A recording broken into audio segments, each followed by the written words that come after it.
कि ये जो 15 अगस्त आ रहा है, अभी परसों 15 अगस्त होगा, तो आखिर 15 अगस्त मनाया किस लिए जाता है, मनाना कैसे चाहिए और लोग मनाते कैसे हैं, मनाते कैसे हैं आज के समय के लोग, ये मैं आपको बता रहा हूँ, ध्यान से सुनिए। 15 अगस्त के दिन हुआ क्या था, सन 47 में, 1947 में अंग्रेजों से एक समझौता हुआ कि अंग्रेज क्या करेंगे, अब हमारे देश को छोड़कर चले जाएंगे और हमारे देश का जो कानून है वो अब हमारे देश के लोगों के हाथों में आ जाएगा। और अंग्रेज क्या किए, यहाँ से चले गए। तो अंग्रेज चले गए तो इस खुशी में हम लोग 15 अगस्त के दिन स्वतंत्रता दिवस मनाते हैं कि हम लोग स्वतंत्र हो गए और अंग्रेज यहाँ से चले गए। तो इसलिए हम लोग 15 अगस्त मनाते हैं। एक बात और, 15 अगस्त मनाएं, ठीक है, स्वतंत्रता आ गई, ठीक है, लेकिन ये भी जानना चाहिए कि स्वतंत्रता आई कैसे, स्वतंत्रता कब आई भैया, कितने परिश्रम के बाद, कितने बलिदानों के बाद हमारे पास यह स्वतंत्रता पहुंची। और जब स्वतंत्रता पहुंची है तो हमें इस कैसे रहना चाहिए, इस स्वतंत्रता का कैसे सदुपयोग करना चाहिए, ताकि हमारे जो पूर्वजों ने जो बलिदान दिया है, जो इस देश के लिए कुर्बान हो गए, उन लोगों की कुर्बानी, उन लोगों का बलिदान कभी भी निरर्थक न हो। हम कोई ऐसा कार्य न करें जिससे कि हमारे देश का दुनिया में अपमान हो और हमारा देश नुकसान में जाए, घाटे में चला जाए। कभी भी ऐसा काम नहीं करना चाहिए। वो काम करें जिससे हमारे देश का क्या हो, विकास हो, नाम हो हमारे देश का, वो काम हमें करना चाहिए।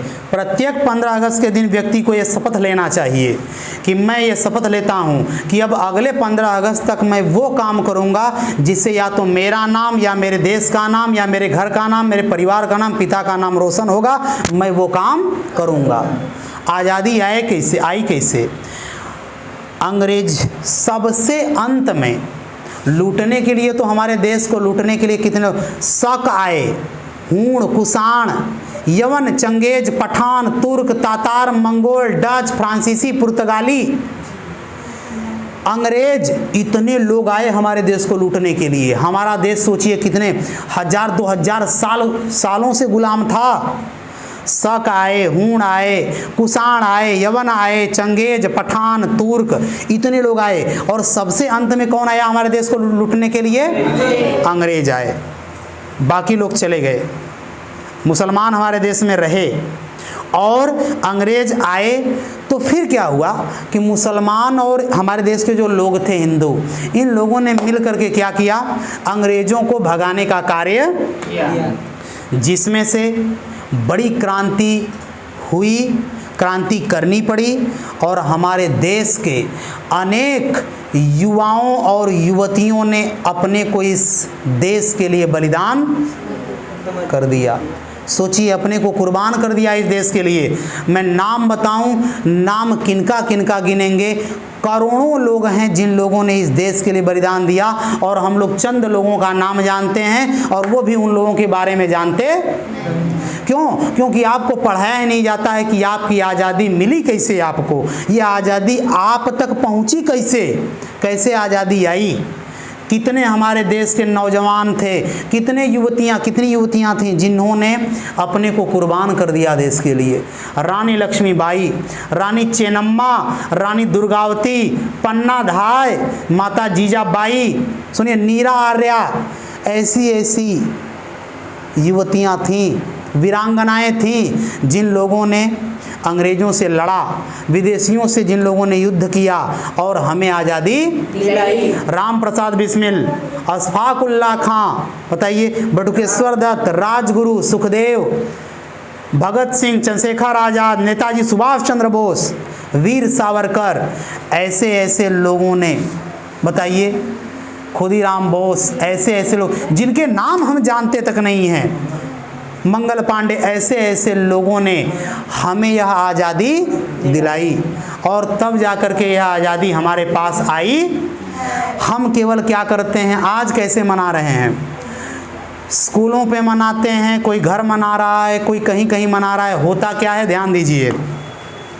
आए, झंडा फहराए, कार्यक्रम किए, नाच गाना किए, उधर वो डांस किए, लड़कियां कर रही हैं, उधर लड़के कर रहे हैं। आपने कभी सोचा है कि जिस आज़ादी को हम मना रहे हैं, क्या वो आज़ादी हमें इसी नाच के लिए मिली थी, इसी डांस के लिए मिली थी कि 15 अगस्त के दिन आप डांस करें एक दिन और फिर उसके बाद साल भर देश को बर्बाद करें? अगर भगत सिंह को ये पता हो जाए, चंद्रशेखर आज़ाद को कभी उनकी आत्मा स्वर्ग में हो, कभी देख ले कि इस दिन के लिए आज़ादी मिली थी, तो वो तो सोच लें कि इससे तो गुलामी अच्छी थी। देश में क्या हो रहा है अभी देखिए, मणिपुर में क्या हुआ था, एक लड़की को नंगा घुमा दिया गया था पूरे बाजार में, और घुमाया किसने था? कुछ चंद दरिंदे हरामखोर थे, नहीं कोई भी था, हिंदू हो या मुसलमान हो, कोई भी। आप भाई हिंदू और मुस्लिम, बात ये नहीं है, बात ये है कि आप हिंदू हो या मुस्लिम हो, लेकिन यदि आपके अंदर मानवता नहीं है तो आप नीच आदमी हैं, दरिंदे हैं, आपको जीने का अधिकार नहीं है। आप हिंदू हो, मुसलमान हो, सिख हो, यहूदी, मुझसे इससे मतलब नहीं है। आपके अंदर मानवता, इंसानियत होनी चाहिए। यदि आपके अंदर ये नहीं है तो फिर समझ लीजिए कि आप इंसान नहीं हैं, आप पशु से भी बदतर हैं। मरे हाँ, कुत्ते हैं, समझ लीजिए, कुत्ते तो अच्छे हैं भैया। एक खबर आई थी कि एक छोटी सी बच्ची को, जो अभी नई नई पैदा हुई थी, उस बच्ची को फेंक दिया गया था कूड़े में। उस कूड़े में से एक कुत्ता उठा करके उस बच्चे को चौराहे पर लाया और फिर लोग देखे तो ले गए। सोचिए, वो कुत्ता चाहता तो खा जाता, लेकिन कुत्ते के अंदर अब इंसानियत आ रही है और इंसान कुत्ता बन गया है। दरवाजों पर लिखे हैं कुत्तों से सब, कुत्ता पालते पालते कुत्तापन आ गया लोगों के अंदर, और इंसानियत क्या हो गई? हो गई, समाप्त हो गई, सफा हो गई। आज़ादी क्या इसीलिए मिली थी कि एक स्त्री का आप सम्मान नहीं कर सके? उसको नंगा करके घुमाया गया उस लड़की को, और अभी तक सज़ा नहीं मिली। ये देश वो है जिस देश में एक द्रौपदी का चीरहरण हुआ था और भगवान श्री कृष्ण ने महाभारत का युद्ध करवाया, 18 लाख से अधिक लोगों को मरवा दिए, और बोले कि लानत है तुम लोगों पर, धिक्कार है तुम लोगों को कि तुम्हारे रहते तुम एक स्त्री का सम्मान नहीं कर सके, तो तुम्हें जीने का अधिकार नहीं है। और उन लोगों ने, भगवान श्री कृष्ण ने महाभारत का युद्ध कराया, एक स्त्री के सम्मान के लिए 18 लाख लोगों को मरवाए। सोचिए, और पूरा भारत बर्बाद हुआ। क्यों बर्बाद हुआ? तो क्या हुआ, लेकिन एक स्त्री की इज्जत के लिए काम हुआ। आज ये तो एक घटना है जो मणिपुर की, जो आपके सामने आई है। ऐसी कितनी लड़कियां हैं, कितनी औरतें हैं जिनके साथ ऐसा होता है, लेकिन उनकी खबरें न्यूज में नहीं आती हैं, तो आपको और हमको पता नहीं चलती। लड़कियों को जला दिया जाता है। इसमें सरकार क्या कर रही है? और देखिए, यही तो कह रहा हूं कि यही आज़ादी है। नहीं, जिस दिन अगर उन कुर्बान देने वाले, अपने जान की कुर्बानी देने वाले लोगों को, हमारे बलिदानियों को ये पता होगा कि क्या देश इसीलिए आज़ाद करवाए थे, तो वो अपना माथा पीट लेंगे कि अरे इससे तो अच्छा गुलामी थी भैया, है कि नहीं? मना रहे हैं, तिरंगा लेके जेब पे चिपका रहे हैं, तिरंगा का टोपी बना के पहन रहे हैं, तिरंगे को हाथ में पहन रहे हैं, तिरंगे का गमछा लटका रहे हैं, गाड़ी पे चिपका। बहुत अच्छी बात है, कर लीजिए आप, जितना फैशन करना है, बहुत अच्छा है। तिरंगा आपकी शोभा बढ़ा रहा है, बहुत अच्छी बात है, तिरंगा शोभा बढ़ाएगा ही, लेकिन तिरंगे का सम्मान भी तो सीखिए। क्या तिरंगे का सम्मान यही है कि जेब पर लगा करके 4 दिन घूम लिए, और देश में क्या हो रहा है गलत और सही, इस पर कोई विचार विमर्श नहीं कर रहे हैं? आप एक हाथ में तिरंगा लेके चल रहे हैं, बगल में आपके ही देश का एक नागरिक भिखारी बैठा हुआ है और वो आपसे मांगता है तो आप अपना मुंह उधर फेर के जाते हैं। यही तिरंगे का सम्मान है? ये तिरंगे का सम्मान है? नहीं सर। तिरंगे का सम्मान कब होगा?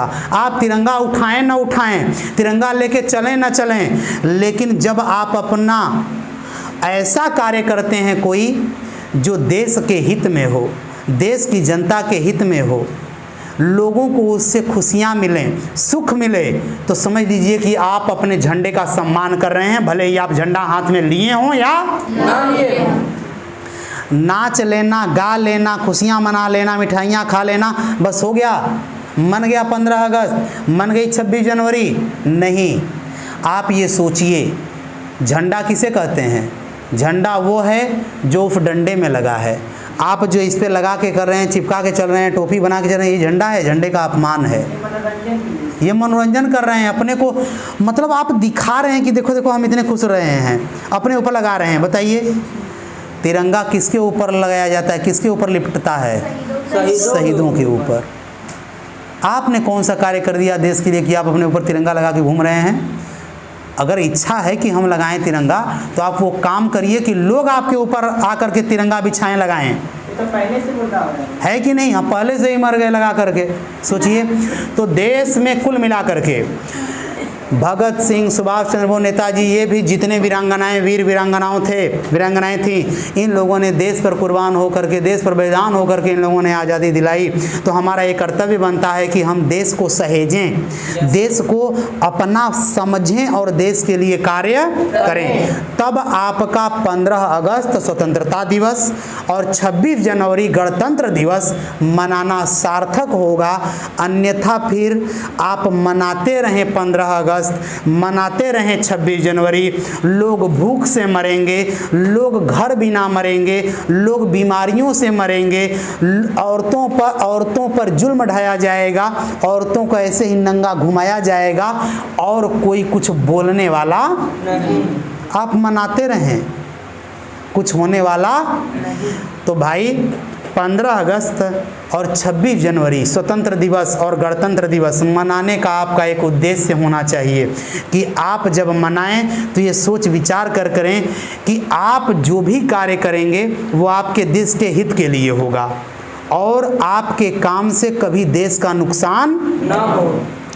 ऐसा 100 में से केवल 3.5 या 4 लोग सोचते हैं, अन्यथा 95 और 96.5 लोग एकदम देश को बर्बाद करने में लगे हैं।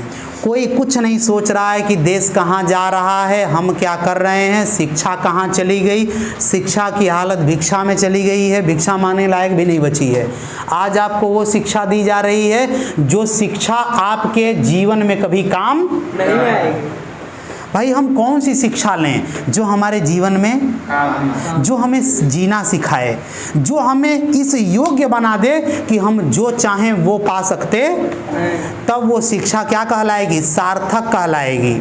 कहा जाता है कि विद्या ददाति विनयम, विद्या आपको विनय देती है। यहाँ तो लोग पढ़ ले रहे हैं तो घमंड में हो जा रहे हैं, सीना उठा के चौड़ा करके अकड़ के चल रहे हैं कि हमारे जैसा कोई है। लेकिन विद्या क्या देती है? आपको विनय देती है, आपको सिखाती है कि नहीं? तो शिक्षा आपको सिखाती है कि आप कैसे रहें। तो 15 अगस्त मनाने का मतलब यही है कि आप स्वयं पर विचार कीजिए, देश के बारे में विचार कीजिए, उन वीर वीरांगनाओं को भी कभी याद कर लिया करिए और उन्होंने जो कार्य किया था, देश के लिए स्वयं को बलिदान किया था, अगर उतना न कर सकें तो कम से कम इतना तो कर सकते हैं कि देश का कम से कम नुकसान न होने दें। भले ही फायदा हो या कम से कम इतना तो कर सकते हैं कि देश का नुकसान ना हो। हाँ, नाच लेना, मना लेना। आजकल विद्यालयों में बड़ा उठपटांग काम, मुझे बड़ा दुख होता है कि आप, अच्छा, उसी विद्यालय के लड़के लड़कियों को जो नाच रहे हैं उनको बोल दीजिए कि आओ जरा भगत सिंह के बारे में बताओ, तो मुंह बंद हो जाता है, नहीं बोल पाते हैं। भगत सिंह के बारे में नहीं पता, चंद्रशेखर आज़ाद के बारे में नहीं पता, रानी लक्ष्मीबाई, रानी चेन्नम्मा, रानी दुर्गावती के बारे में नहीं पता है, और नाचने के लिए चल दिए नाचने। भाई आप नाच उन लोगों ने जिन्होंने बलिदान दिया, उनके कारण आप नाच रहे हैं और आप उन्हीं को जान नहीं रहे। सोचिए, ये भी तो जान लीजिए कि आप जो नाच के खुशी जाहिर कर रहे हैं, खुशियां मना रहे हैं, तो उन लोगों ने दिलाई जो आपको ये खुशियां, तो उन लोग कौन थे, क्या थे, उनके बारे में तो कुछ जान जाएं। समझ में आया कि नहीं आया? तो 15 अगस्त आप मनाइए, बड़ी खुशियां हो, आपके जीवन में खुशियां आएँ, लेकिन सोच समझ कर प्रत्येक कार्य को करें।